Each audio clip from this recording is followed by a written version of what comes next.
कर बंदे तू बंदगी जिचर घट मैं साह। बंदगी नामा भाव सच दी प्राप्ति दे साधन। सिख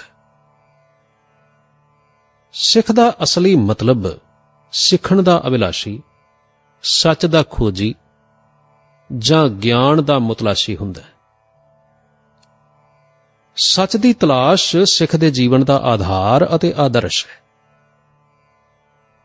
यह शरीर अते शरीर दियां सब खेडां खेडदा होया माया विचों लंघदा, दसां नवां दी कमाई करदा, गृहस्थी दे सारे फर्ज निभाउंदा, बाल बच्चे, इस्त्री, मां पिता, रिश्तेदारां, दोस्तां, कौम जां मुल्क ते दुनिया दी सेवा करदिया होया अपने ख्याल विच इन्हां सारियां तों वखरा रहिंदा है। दुनिया दे सब सवालों नूं हल करदा होया अपने सामने अपनी असलीयत दी पछाण दे सवाल नूं ही सब तो खास समझदा है ते उस नूं जिंदगी दे राज नूं समझण दी ख्वाहिश जिंदगी दे किसे हिस्से विच भी चैन नहीं लैण देंदी। उसदी रीझ, उसदी तलाश, शौक, खोज ते ओहदी जिंदगी नूं समझना ही हुंदा है। उस नूं अपनी कामयाबी ते पूरा विश्वास हुंदा है। इस वास्ते वह उत्साह ते दृढ़ता दा रूप बन के रहिंदा है। सिख ते हार। दुनिया दी कोई खिच, कोई लालच, कोई रुकावट सिख दे जमांदरू खोज दे सुभाਅ नूं दबा नहीं सकदी। वह माया तो, पाप तो, इंसानी कमजोरियां तो कई बार हार खा सकदा है, बुरी तरह हार सकदा है, पर वह इन्हां तो जित्तिया नहीं जा सकदा। उसनूं सुभावक ही पता हुंदा है कि रस्साकशी विच, कशमकश विच, लड़ाई विच जित उसे धिर दी हुंदी है जिहड़ी अखीर विच जिते। इस करके वह मुश्किलां नूं हमेशा हाथी की तरह पैरां हेठ लिताड़दा है। अपनी खोज की धुन विच अपनी आखिरी जित दे यकीन की तसल्ली विच अपने रस्ते ते अडोल तुरी जांदा है। उहदे पैरां विच कंडे चुभ सकदे ने, जख्मी कर सकदे ने, पर उसनूं अगां तुरन तो रोक नहीं सकदे। वह इस रस्ते विच डिग सकदा है, हड्ड गोडे तुड़वा सकदा है, पर उसकी नज़र हमेशा उच्ची रहिंदी है, जिस करके वह डिगदा, ढहिंदा, उठदा, कपड़े झाड़दा ते अपने सफर नूं कायम रखदा है ते अपनी खोज भी जारी रखदा है। सिख दा निश्चा। सिख नूं गुरु नानक उत्ते उन्ना भरोसा हुंदा है जिन्ना बच्चे नूं मां उत्ते। उस नूं यकीन है कि गुरु नानक देव जी दी उंगली फड़ के वो इस दुनिया दे मेले विच, भीड़ भाड़ विच, रौले गौले विच कदे गवाच नहीं सकदा।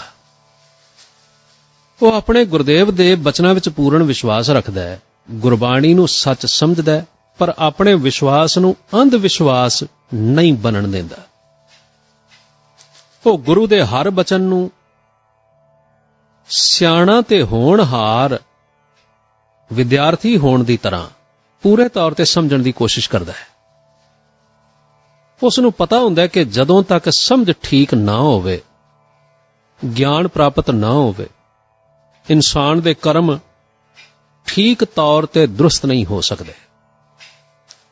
इस वास्ते गुरु दे बचनां दी सच्चाई नूं अटल मनदा होया भी उन्हां नूं समझण दी, वरतों विच लियाउण दी ते अजमाइश दी कसौटी ते ला के वेखण दी दलेरी रखदा है। सिख दा सबर।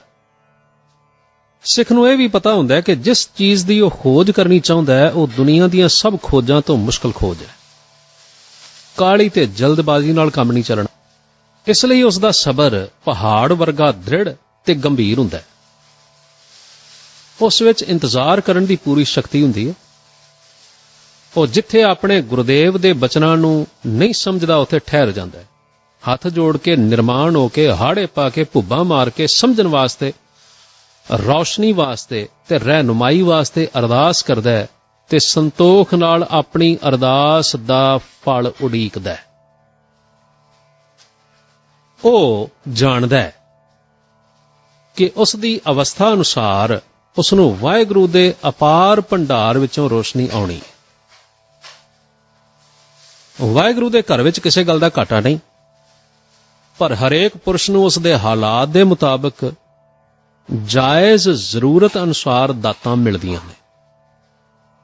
ਇਸ ਵਾਸਤੇ ਸਿੱਖ ਸੱਚੇ ਆਸ਼ਕਾਂ ਵਾਂਗ ਇੰਤਜ਼ਾਰ ਦੀ ਤਾਕਤ ਰੱਖਦਾ ਹੈ। ਹਾਫਿਜ਼ ਸ਼ਿਰਾਜ਼ੀ ਦੇ ਕਥਨ ਅਨੁਸਾਰ ਰੋਜ਼ੇ ਬਰਸੀ ਬਾਵਸਲ ਹਾਫਿਜ਼ ਗਰ ਤਾਕਤੇ ਇੰਤਜ਼ਾਰਦਾਰੀ। ਉਹ ਜਾਣਦਾ ਹੈ ਕਿ ਉਸਨੇ ਮਨੁੱਖ ਤੋਂ ਦੇਵਤਾ ਬਣਨਾ ਤੇ ਇਹਨਾਂ ਦੋਹਾਂ ਹਾਲਤਾਂ ਵਿੱਚ ਜਿਹੜਾ ਜ਼ਮੀਨ ਅਸਮਾਨ ਦਾ ਫਾਸਲਾ ਹੈ ਉਹ ਉਸਨੇ ਹੀ ਤੈਅ ਕਰਨਾ ਹੈ ਤੇ ਇਹ ਤਬਦੀਲੀ ਇੱਕ ਦੋ ਦਿਨਾਂ ਵਿੱਚ ਨਹੀਂ ਹੁੰਦੀ। ਇਹ ਕੰਮ ਤੇ ਜੀਵਨ ਭਰ ਵਿੱਚ ਵੀ ਸਿਰੇ ਚੜ੍ਹ ਜਾਵੇ ਤਾਂ ਖੁਸ਼ਕਿਸਮਤੀ ਹੈ। ਇਸ ਵਾਸਤੇ ਉਹ ਧੀਰਜ ਤੇ ਭਰੋਸੇ ਨੂੰ ਆਪਣੇ ਸਫ਼ਰ ਦੇ ਪੱਕੇ ਸਾਥੀ ਬਣਾਈ ਰੱਖਦਾ ਹੈ। ਸਿੱਖ ਸੱਚਾ ਸਿਪਾਹੀ ਹੈ, ਇਸ ਲਈ ਉਹ ਨਾਕਾਮਯਾਬੀਆਂ ਤੋਂ ਘਬਰਾਉਂਦਾ ਨਹੀਂ, ਬਲਕਿ ਮੁਕਾਬਲਾ ਕਰਕੇ ਉਹਨਾਂ ਨੂੰ ਜਿੱਤਦਾ ਹੈ। ਖੰਡੇ ਦਾ ਅੰਮ੍ਰਿਤ ਉਸ ਨੂੰ ਸਹੀ ਅਰਥਾਂ ਵਿੱਚ ਪੂਰਾ ਸਿਪਾਹੀ ਬਣਾ ਦਿੰਦਾ ਹੈ। ਸ਼ਸਤਰ ਫੜ ਕੇ ਝੂਠ, ਜ਼ੁਲਮ, ਬੇਇਨਸਾਫੀ ਨਾਲ ਲੜਨ ਦੀ ਵੀ ਸਮਰੱਥਾ ਰੱਖਦਾ ਹੈ ਅਤੇ ਆਪਣੇ ਮਨ ਨਾਲ ਮਨ ਦੀਆਂ ਕਮਜ਼ੋਰੀਆਂ ਤੋਂ ਪੈਦਾ ਹੋਈਆਂ ਅਨੇਕਾਂ ਮੁਸੀਬਤਾਂ ਨਾਲ ਵੀ ਅੱਠੇ ਪੈਰ ਜੁਟਿਆ ਰਹਿੰਦਾ ਹੈ।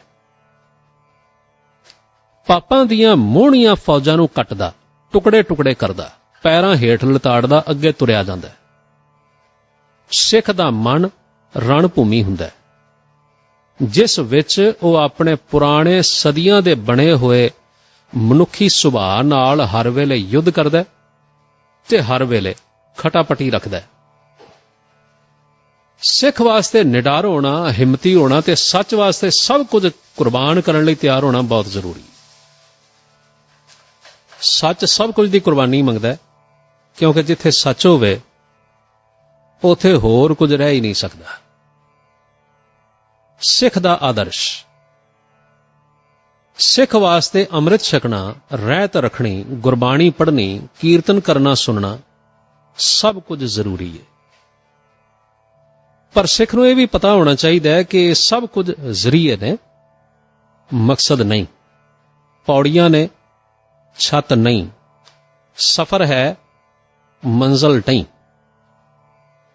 ਸਿੱਖ ਦੀ ਅਸਲੀ ਰੀਝ ਤੇ ਤ੍ਰਿਸ਼ਨਾ ਵਾਹਿਗੁਰੂ ਦੇ ਦਰਸ਼ਨ, ਵਾਹਿਗੁਰੂ ਦੀ ਸਮਝ, ਵਾਹਿਗੁਰੂ ਵਿੱਚ ਲੀਨਤਾ ਤੇ ਵਾਹਿਗੁਰੂ ਰੂਪ ਹੋ ਕੇ ਵਾਹਿਗੁਰੂ ਵਿੱਚ ਸਮਾ ਜਾਣਾ। ਜਿਸ ਪੁਰਸ਼ ਨੂੰ ਆਪਣੇ ਮਨੋਰਥ ਦਾ, ਮਕਸਦ ਦਾ, ਨਿਸ਼ਾਨੇ ਦਾ ਸਾਫ਼ ਤੌਰ ਤੇ ਪਤਾ ਹੋਵੇ, ਉਹ ਨਿਸ਼ਚੇ ਹੀ ਕਦੇ ਨਾ ਕਦੇ ਉੱਥੇ ਅੱਪੜ ਪੈਂਦਾ ਹੈ। ਮੈਂ ਪਹਿਲੋਂ ਪਹਿਲ ਇਤਿਹਾਸ ਪੜ੍ਹਨਾ, ਸ਼ਹੀਦੀਆਂ ਸੁਣਨੀਆਂ ਸਿੱਖੀ ਸਮਝਦਾ ਸਾਂ ਤੇ ਗੁਰਬਾਣੀ ਪੜ੍ਹਨ ਵਾਲੇ ਨਾਮ ਅਭਿਆਸੀਆਂ ਨੂੰ ਮਖੌਲ ਕਰਦਾ ਸਾਂ। ਪਰ ਜਿਵੇਂ ਜਿਵੇਂ ਮੈਨੂੰ ਹੋਸ਼ ਆਉਂਦੀ ਗਈ, ਮੈਂ ਇਤਿਹਾਸ ਨਾਲੋਂ ਵਧੇਰੇ ਰਸ ਗੁਰਬਾਣੀ ਵਿੱਚ ਮੰਨਣਾ ਸ਼ੁਰੂ ਕੀਤਾ। ਕੀਰਤਨ ਸੁਣਨ, ਪਾਠ ਕਰਨ, ਗੁਰਦੁਆਰੇ ਜਾ ਕੇ ਮੱਥਾ ਟੇਕਣ ਜਾਂ ਘਰ ਸ੍ਰੀ ਗੁਰੂ ਗ੍ਰੰਥ ਸਾਹਿਬ ਦੇ ਰੋਜ਼ਾਨਾ ਦਰਸ਼ਨ ਕਰਨ ਵਿੱਚ ਮੇਰੀ ਬੜੀ ਤਸੱਲੀ ਹੁੰਦੀ ਸੀ। ਪਰ ਮੇਰੀ ਪੂਰੀ ਤਸੱਲੀ ਇੱਥੇ ਵੀ ਨਹੀਂ ਸੀ ਹੋਈ। ਮੇਰੀ ਆਤਮਾ ਇਸ ਸਭ ਕੁਝ ਨੂੰ ਕਬੂਲ ਕਰਨ ਮਗਰੋਂ ਵੀ ਤ੍ਰਿਪਤ ਤੇ ਪ੍ਰਸੰਨ ਨਹੀਂ ਸੀ ਹੁੰਦੀ, ਭੁੱਖੀ ਰਹਿੰਦੀ ਸੀ। ਮੇਰੀ ਆਤਮਾ ਕੋਈ ਅਟੱਲ ਸੁਖ ਭਾਲਦੀ ਸੀ, ਜਿਹੜਾ ਸੁਖ ਆਦ ਮਦ ਜੋ ਅੰਤ ਨਿਭਾ ਹੈ, ਸੋ ਸਾਜਨ ਮੇਰਾ ਮਨ ਚਾਹੈ। ਹਰ ਕੀ ਪ੍ਰੀਤ ਸਦਾ ਸੰਗ ਚਾਲੈ, ਦਇਆਲ ਪੁਰਖ ਪੂਰਨ ਪ੍ਰਤਪਾਲੈ। ਰਹਾਓ। ਬਿਨਸਤ ਨਾਹੀ ਛੋੜ ਨਾ ਜਾਏ, ਜੈ ਪੇਖਾਂ ਤੈ ਰਹਾ ਸਮਾਏ। ਸੁੰਦਰ ਸੁਗੜ ਚਤੁਰ ਜੀ ਦਾਤਾ, ਭਾਈ ਪੂਤ ਪਿਤਾ ਪ੍ਰਭ ਮਾਤਾ। ਜੀਵਨ ਪ੍ਰਾਣ ਆਧਾਰ ਮੇਰੀ ਰਾਸ, ਪ੍ਰੀਤ ਲਾਈ ਕਰ ਹਿਰਦੈ ਨਿਵਾਸ। ਮਾਇਆ ਸਿਲਕ ਕਾਟੀ ਗੋਪਾਲ, ਕਰ ਆਪਣਾ ਲੀਨੋ ਨਦਰ ਨਿਹਾਲ। ਸਿਮਰ ਸਿਮਰ ਕਾਟੇ ਸਭ ਰੋਗ, ਚਰਨ ਧਿਆਨ ਸਰਬ ਸੁਖ ਭੋਗ। ਪੂਰਨ ਪੁਰਖ ਨਵ ਤਨ ਨਿਤ ਬਾਲਾ, ਹਰ ਅੰਤਰ ਬਾਹਰ ਸੰਗ ਰਖਵਾਲਾ। ਕਉ ਨਾਨਕ ਹਰ ਹਰ ਪਦ ਚੀਨ, ਸਰਬਸ ਨਾਮ ਭਗਤ ਕਉ ਦੀਨ। ਮੈਂ ਫਿਰ ਗੁਰਬਾਣੀ ਦਾ ਪਾਠ ਕਿਸੇ ਹੋਰ ਤਰੀਕੇ ਅਨੁਸਾਰ ਕਰਨਾ ਸ਼ੁਰੂ ਕੀਤਾ। 5-7 ਵਾਰ ਗੁਰੂ ਗ੍ਰੰਥ ਸਾਹਿਬ ਜੀ ਦਾ ਪਾਠ ਪਿਆਰ ਨਾਲ ਸਮਝ ਕੇ ਕਰਨ ਤੋਂ ਬਾਅਦ ਮੈਨੂੰ ਗੁਰੂ ਗ੍ਰੰਥ ਸਾਹਿਬ ਜੀ ਵਿੱਚੋਂ ਖਾਸ ਕਰਕੇ ਦੱਸੀਆਂ ਹੋਈਆਂ 2 ਚੀਜ਼ਾਂ ਲੱਭੀਆਂ।